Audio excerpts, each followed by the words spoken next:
ბათუმში თურქეთს საქართველოს აზერბაიჯანის მეოთხე ბიზნეს ფორუმი მიმდინარეობს. ფორუმს სამი ქვეყნის ხელისუფლების წარმომადგენლები ესწრებიან. შეხვედრაზე ასევე იმყოფება 350-მდე ბიზნესმენი. ფორმატით გათვალისწინებულია როგორც ხელისუფლების, ისე ბიზნესმენთა ორმხრივი შეხვედრები. ფორუმი საქართველოს ეროვნული საინვესტიციო სააგენტოს ხელმძღვანელმა გიორგი პერტაიამ გახსნა. დელეკატებს სიტყვით მიმართა საქართველოს პრემიერ-მინისტრმა ირაკლი ღარიბაშვილმა. პერიოდია რომ საქართველოსთვის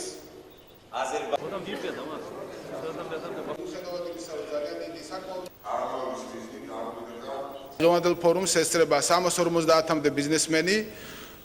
ეს ინტერესი ამ ფორუმისადმი გამოხატავს და ადასტურებს იმას, რომ მიუხედავად იმისა, რომ ძალიან საკმაოდ დიდი საინვესტიციო პროექტები ხორციელდება ჩვენ ქვეყნებს შორის და დიდი გეოპოლიტიკური მნიშვნელობის პროექტებია, მაინც არის შესაძლებლობები, მაინც არის ახალი შესაძლებლობები და იმედს ვიტოვებთ, რომ დღევანდელი ფორუმი ხელშეუწყობს ამ შესაძლებლობების განხორციელებას. მინდა გითხრათ, რომ ჩვენი მთავრობა მაქსიმალურად ზრუნავს ჩვენი ქვეყნის ეკონომიკის განვითარების, ბიზნესის ხელშეწყობის და წახალისებისთვის.